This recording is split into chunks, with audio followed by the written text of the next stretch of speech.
حضرات، آج بتاریخ 25 جولائی بروز ہفتہ بعد نماز عصر جامع مسجد عالیہ کے کانفرنس ہال میں تاریخ اسلام لیکچر کی 1137ویں نشست منعقد ہونے جا رہی ہے۔ مخاطب فرمائیں گے ڈاکٹر اقبال احمد انجینئر صاحب، اور عنوان ہوگا اس زمانے میں بھی کیا فرعون اور نمرود ہیں۔ میں محترم مقرر صاحب سے ادباً التماس کرتا ہوں کہ وہ ہم تمام کو مخاطب فرمائیں۔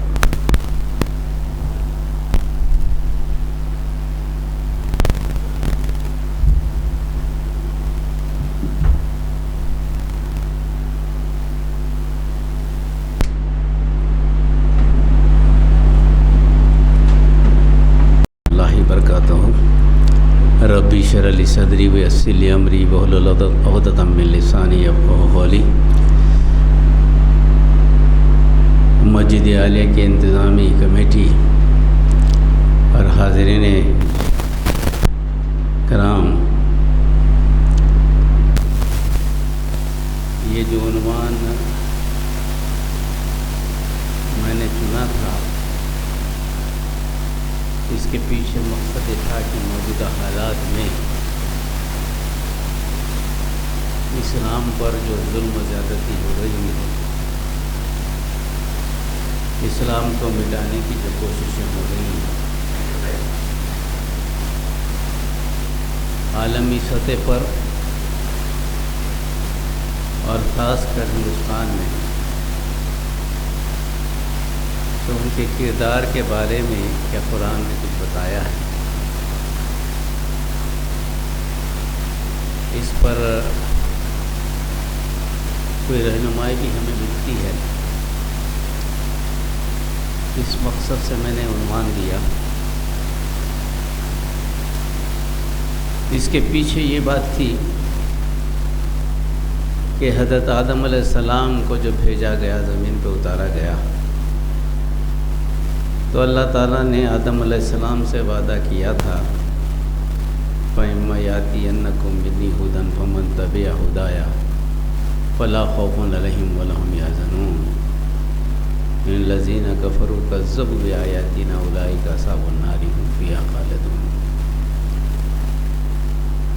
کیونکہ جنت کا مقابلہ تو آپ سب کو معلوم ہے، تفصیل میں جانا نہیں چاہتا۔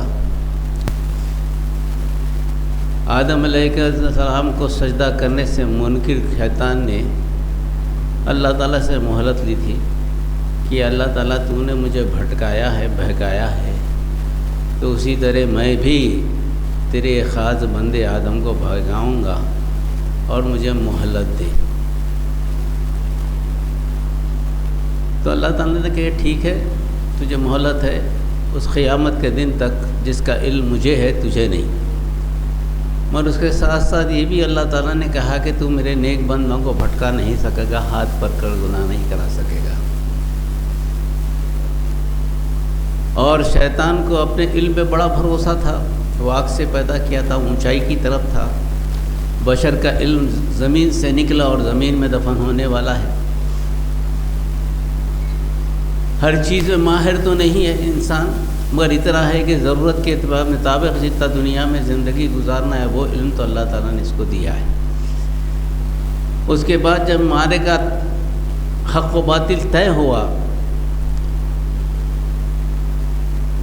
تو شیطان کو اپنے علم پہ جو بھروسہ تھا کہ میں آسانی سے اس کو بھٹکاؤں گا، اس کی بڑی غلط فہمی یہ تھی کہ جو علم اللہ نے اس کو دیا ہے، اس علم کی بنیاد پر اس کو چیلنج کر رہا ہے جو اللہ ہے، جو علم دینے والے کو چیلنج کر رہا ہے، اور یہ سمجھ رہا ہے کہ اللہ نے جو مجھے علم دیا، اس کے بعد کوئی علم اللہ کے پاس ہے ہی نہیں، اپنے بندوں کو بچا ہی نہیں سکتا۔ تو یہ غرور و کبر، علم کا غرور ہو یا طاقت کا غرور ہو، یہ ابتدا ہی سے دنیا کو بتا دیا گیا ہے کہ جس بات پر علم ہوتا ہے، غرور ہوتا ہے، وہ اللہ سے جھگڑتا ہے، اللہ سے جھگڑتا ہے۔ حالانکہ علم کا دینے والا بھی وہی ہے، قوت کا دینے والا بھی وہی ہے، مگر جب اس کو علم مل جاتا ہے، شیطان صفت جو ہوتا ہے وہ اللہ سے جھگڑتا ہے۔ تو اس کو ختم کرنے کے لیے کیا کیا حربے استعمال کرے گا انسان کو بہکانے کے لیے، وہ علم تو اللہ کو ہے۔ اللہ کو یہ بھی معلوم ہے کہ ہر حربے کے خلاف کیا اللہ تعالیٰ لوگوں کو ہدایت و رہنمائی دے گا، یہ بھی اللہ کو علم ہے۔ اسی لیے آیت کہی فیما یاتینکم منی ھدی فمن تبع ھدایا فلا خوف علیہم ولا هم یحزنون۔ جب تمہارے مارے کا شیطان سے پڑے گا انسان کا، جن جن لمحوں پر جیسی جیسی حرکتیں وہ کر کے تمہیں بہکانے کی، گمراہی پہ ڈالنے کی کرے گا، اللہ تعالیٰ تمہارے کو ہدایت اور رہنمائی بھیجتے رہ گا تاکہ تم اس کی چنگل سے بچو۔ 1,24,000 پیغمبر آئے، ہر قبیلے میں جا کر بہکاتے، ہر قبیلے میں اللہ تعالیٰ نے نبیوں کو بھیجا اور شیطان کے بہکاوے سے مقابلہ کرنے کے لیے ہدایت نامہ صحیفوں کی شکل میں تب 300 سے زیادہ صحیفے بھیجے گئے۔ جب یہ معاملہ ہوا، جب یہ طے ہو گیا تو 1,24,000 پیغمبروں کو بھیجنے کے بعد شیطان کا جو علم تھا اپنی انتہا کو پہنچ گیا۔ اس کے بعد کوئی علم ہی نہیں ہے اس کے پاس، کیونکہ علم دینے والا بہتر جانتا ہے کہ اس کے پاس کتنا علم ہے۔ تو برائی جتنی پھیل سکتی تھی اتنی پھیل گئی، اس کے بعد مزید برائی پھیلانے کے لیے اس کے پاس کچھ ساز و سامان ہے نا، علم ہے۔ جب یہ بات طے ہو گئی اس وقت اللہ تعالیٰ نے نبی کریم صلی اللہ علیہ وسلم کو بھیجا کہ اب شیطان سے مقابلہ کرنے کے لیے ایک مستقل صحیفہ، مستقل ہدایت نامہ، مستقل رہنمائی بھیجی جانی چاہیے، کیونکہ اب شیطان کے پاس کوئی علم نہیں ہے۔ شیطان کی علم کی انتہا کہاں ہوئی؟ علم میں ہو کہ مخلوق کو شیطان نے خدا بنا دیا، خدا کا بیٹا بنا دیا۔ اللہ کی وحدانیت سے ہٹا کر مخلوق کو جب خدا کا بیٹا بنا دیا، جس پر لوگ بکھر گئے، لڑنے کو تیار ہو گئے، وہ چیز دنیا میں جب آ گئی تو اس کے علاوہ اب کوئی چارہ نہیں، اب کس کو خدا بنائے گا؟ مخلوق چاہے انسان ہو، چاہے نباتات ہو، پتھر ہو، کچھ بھی ہو، مخلوق تو مخلوق ہے، مخلوق تو خالق ہو نہیں سکتی۔ تو یہ چیزیں ہیں۔ تو ان چیزوں میں خاص طور پہ دو معاملات کا تذکرہ اللہ تعالیٰ نے کیا۔ یہ آخری حربہ جو تھا شیطان کا، اس کا 2 تذکرے قرآن مجید میں آئے، ایک تو نمرود کا قصہ، دوسرا فرعون کا قصہ۔ نمرود نے بھی کہا جاتا خدائی کا دعویٰ کیا، خدائی کون سی خدائی کا دعویٰ کیا یہ ہم کو سمجھنا چاہیے۔ فرعون نے بھی خدائی کا دعویٰ کیا، یہ کہا جاتا۔ اب اس دونوں کو سمجھیں آپ، اور آج کے زمانے میں دیکھیں آپ، ہر جگہ آپ کو طاقت کرنے والے یہی 2 صفات کے نظر آئیں گے، اس کے علاوہ کوئی دوسرا صفت نہیں ہے۔ اور مسلمانوں پہ حملے بھی جو ہے نا، یا تو نمرودی ہوں گے یا تو فرعونی ہوں گے۔ اور مسلمانوں کے پاس مستقل کتاب ہدایت نامہ موجود ہے اس سے نپٹنے کے لیے، اس سے بچنے کے لیے۔ وہی ایک طریقہ ہے جو بچا جا سکتا ہے، اس کے علاوہ کوئی دوسرا طریقہ نہیں ہے، دنیاوی کوئی طریقہ نہیں۔ اس نمرودی قوتوں سے، فرعونی قوتوں سے بچنے کا کوئی طریقہ نہیں۔ تو اب اس عنوان سے میں نے اس لیے عنوان دیا کہ فرعون اور نمرود کا اس دنیا میں موجود ہے۔ فرعون ہے کیا چیز؟ فرعون کو جب سمبولک کے طور پر اللہ تعالیٰ نے استعمال کیا، بتایا موسیٰ علیہ السلام اور فرعون کا جھگڑا۔ فرعون کے لفظی معنی آتے ہیں را سے جو ہے ایک لفظ ہے ان کی زبان میں، را کو کہتے ہیں سورج کو را کہتے ہیں، شمس، سورج کو زبان میں را کہتے ہیں۔ را سے منسوب جو ہے فرعون، یعنی سورج کی اولاد۔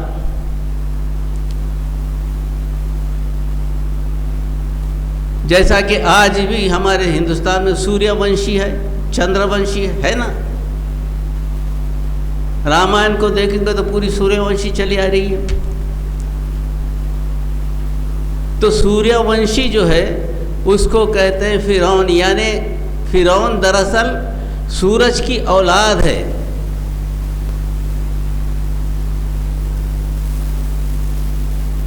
اور وہاں اعتقاد یہ پیدا کیا گیا تھا کہ جو کچھ بھی حاکم بنے گا اس ملک کا، مصر کا، جب تک کہ وہ اپنے آپ کو اعتقادی طور پر سورج کی اولاد سے منسوب نہیں کرے گا، اس وقت تک اس کی حاکمیت کو قبول نہیں کیا جائے گا۔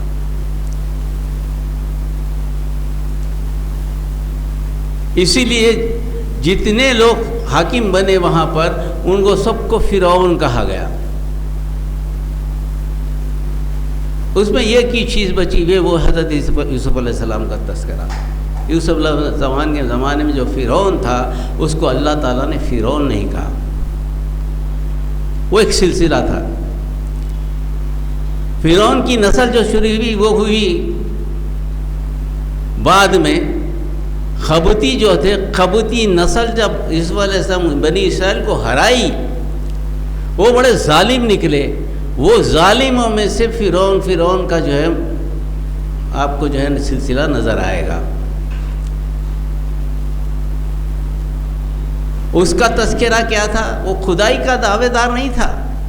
وہ کہتا تھا کہ میں سورج ہے، خدا سورج ہے، اس کی اولاد میں سے ہوں، میں یہاں کا فرما رواں ہوں، اور مجھے حکم دلانے کا، خیال کرنے کا اور لوگوں کی رعیت کو دیکھنے کا مجھے یہ حکم ملا ہے، میں یہ ذمہ دار ہوں۔ سورج نہیں تھا، وہ سورج خدا نہیں تھا، سورج کا نامزد کرتا یا سورج کی اولاد میں سے تھا۔ خدائی کا دعوے دار ہم جیسا سمجھتے خدائی کا دار، ویسا دعوے دار نہیں تھا وہ۔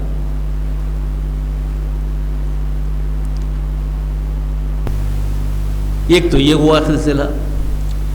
اگر دوسرا نمرود کی طرف آئے آپ، حضرت ابراہیم علیہ السلام اس سے پہلے کا ہے، اس کے بعد تو یہ آئے، کیونکہ فرعون کا تذکرہ بار بار ہوا، اس لیے میں نے پہلے اس کا تذکرہ کر دیا۔ نمرود کیا ہے؟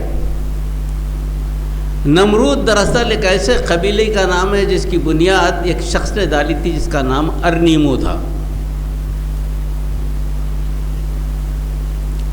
اور اس کے سلسلے کو نمو کہا گیا۔ جب عربی زبان میں آیا تو اس کو نمرود بنا دیا گیا۔ ابراہیم علیہ السلام کے ماحول کو دیکھیں گے تو آپ اس میں دیکھیں گے کہ 50,000 دیوتا تھے اس میں۔ جب ابراہیم علیہ السلام جس شہر عراق میں پیدا ہوئے اس کا نام ہر شہر کا ایک خدا تھا۔ جہاں ابراہیم علیہ السلام پیدا ہوئے تھے اس شہر کا خدا کا نام ننار دیوتا، ننار کے معنی چاند کے ہیں، چاند دیوتا۔ اور اس کا معاملہ یہ تھا کہ یہ ایک بڑی پہاڑی پہ رکھا گیا تھا، یہ بڑا مندر تھا اس کا، جو کچھ بھی تھا۔ اس کے پاس ہر رات ایک نئی دلہن بن کر جاتی تھی، اور وہاں دیوداسوں کی کثرت تھی، اور ننار دیوتا ہی حاکم تھا۔ دراصل نمرود اس کا ایک شخصی نمائندہ تھا۔ ننار دیوتا کے نام پر ننار دیوتا کی ایک شخصیت تھی، جیسے کہ آج ہندوستان کے مندروں میں دیوی دیوتا کو ایک شخصیت مانا جاتا ہے، ایک پرسنالٹی ہے، وہ سب کچھ رکھ سکتے ہیں، وہ مندر کے اثاثے رکھ سکتے ہیں، دولت رکھ سکتے ہیں، سرمایہ رکھ سکتے ہیں، اور دوسری جو ہے تجارت کر سکتے ہیں، سارے چیز کر سکتے ہیں۔ یہی کیفیت جو ہے نا ننار دیوتا کی تھی۔ وہ زمین کا مالک، جائیدادوں کا مالک، فصل کا مالک، تجارت کا مالک، جو بھی ضرورت مہیا کرنا ہے وہ سب کا مالک کون تھا؟ دراصل تھا ننار دیوتا اس شہر کا۔ اور نمرود کا یہ کہنا تھا کہ میں اس کا ریپرزنٹیٹیو ہوں، میں خدا نہیں ہوں جیسا کہ نمو ہے، میں خدا نہیں ہوں، میں خدا کا ریپرزنٹیٹیو ہوں۔ اتنا کرنے کے بعد، شیطان کے بہکانے کے باوجود بھی، جہاں فرعون کا، نمرود کا قصہ پڑھتے ہیں، انہوں نے کبھی خدا ہونے کا دعویٰ نہیں کیا، الا یہ کہ خدا کے ریپرزینٹیٹیو ہیں، جیسا کہ آج اوتار بھائی پرمدود ہیں۔ دوسرے مذاہب میں دیکھیں گے آپ، پرمدود کا نام تو بہت سن رہے ہوں گے، نان بایولوجیکل بھی سن رہے ہوں گے، میں نان بایولوجیکل ہوں۔ اس کے سمٹمز کو آپ دیکھیں گے تو یہ سمٹمز کہاں سے چلے آ رہے ہیں؟ برائی کا وہی سسٹم 1,24,000 جو پیغمبر آئے تھے، شیطان جو بہکایا تھا، آخری میں لے جا کر خدا بنانے کی کوشش کیا مخلوق کو، مگر خدا کا وہ اعلان نہیں کیا، خدا کو ایک شکل، ایک مخلوق کی شکل دے کر اس کے ریپرزینٹیٹیو بن کے انہوں نے کام کیا۔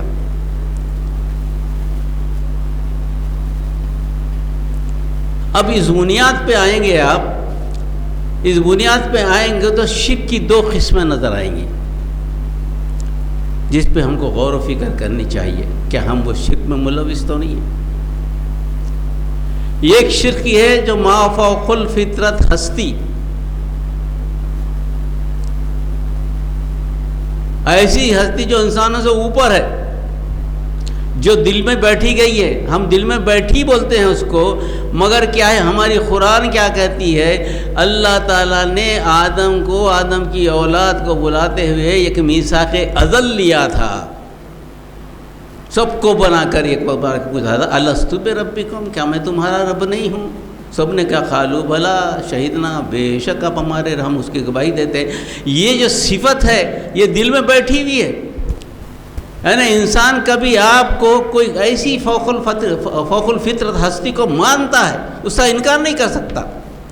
ایک ما فوق الفطرت ہستی ہے ایک، جو خدا کی شکل میں ہوتی ہے، جس کے سامنے ہم حاجتیں پیش کرتے ہیں، منتیں پیش کرتے ہیں، شکایتیں پیش کرتے ہیں، اس سے کہتے ہیں کہ ہمیں دور کر، اس کی پرستش کرتے ہیں، اس کو نظر و نیاز دیتے ہیں۔ ان شخصیوں میں ابتدا میں تو ایسی تھی، بعد میں کیا ہوا؟ بعد میں یہ ہو کہ خدا کے ساتھ لوگوں نے فرشتوں کو بھی بنا لیا جو نظر نہیں آتے، جنوں کو بھی بنا لیا جو نظر نہیں آتے۔ اس کے بعد جنوں تک تو محدود تھا، مگر اس کے بعد شخصیتوں کو بھی بنا لیا کہ بھئی ان کے پاس گئے تو دعائیں قبول ہو جاتی ہیں۔ یہ ایک شرک کی قسم ہے۔ تو توحید سے ہٹ کر اللہ کی ذات و صفات میں شریک کرنے کا یہ عمل چلا، ذات و صفات میں شریک کرنے کا ایک شرک جو ہے، اس میں ان لوگوں کو بھی شامل کر لیا گیا جو اس زمانے میں بہت ممکن اور بہت اچھے کارنامے کیے، بہت نیک نام تھے کہ لات و منات و عزا، کیا ہے یہ، جن کو شامل کر لیا گیا۔ آج کے زمانے میں بھی یہ بعض جگہ تو دستور جس نے دیا اس کی پوجا ہو رہی ہے کہ اس سے بڑا کوئی ہے نہیں۔ بعض تاریخی شخصیتیں سامنے آ گئی ہیں جن کو آپ اچھی طرح سمجھتے، بولنا ضروری ہے، تاریخی شخصیت۔ آج کے ماحول میں کیا ہے؟ اس وقت 5,000 دیوی دیوتا تھے، آج 30 کروڑ دیوی دیوتا ہیں۔ اگر ابراہیم علیہ السلام کے زمانے کو دیکھیں، اس زمانے کو آج کے ہندوستان کے زمانے پر منطبق کریں تو ایسا معلوم ہوتا ہے کہ اس کے درجے میں اضافہ ہو کر 5,000 کے 30 کروڑ بن گئے۔ ہر ایک ضرورت کا ایک خدا ہے، یہاں تک کہ ہر خاندان کا ایک خدا ہے، اور خاندان تو چھوڑیے، خاندان میں جو فرد ہیں، بیٹی بیٹے بہو جو، ان ہر ایک کا ایک خدا ہے جس سے منتیں مانگی جاتی ہیں۔ تو برائی کی جو شکل ہے وہی شکل باقی ہے، اس میں کوئی تبدیلی نہیں آئی۔ شیطان جو بہکا کے گیا اس کے بعد ختم۔ نبی کریم صلی اللہ علیہ وسلم آج تک جو بہکایا تھا اس پہ مزید اضافہ نہیں ہو سکا، کوئی نئی چیز نہیں آئی، اس میں کثرت ہوئی، مگر کوئی نئی ایجاد کرتا چیز اس میں جمع نہیں ہوئی کہ کوئی نیا خدا بھی ہے کیا، نہیں۔ آج بھی جو چیزیں ہیں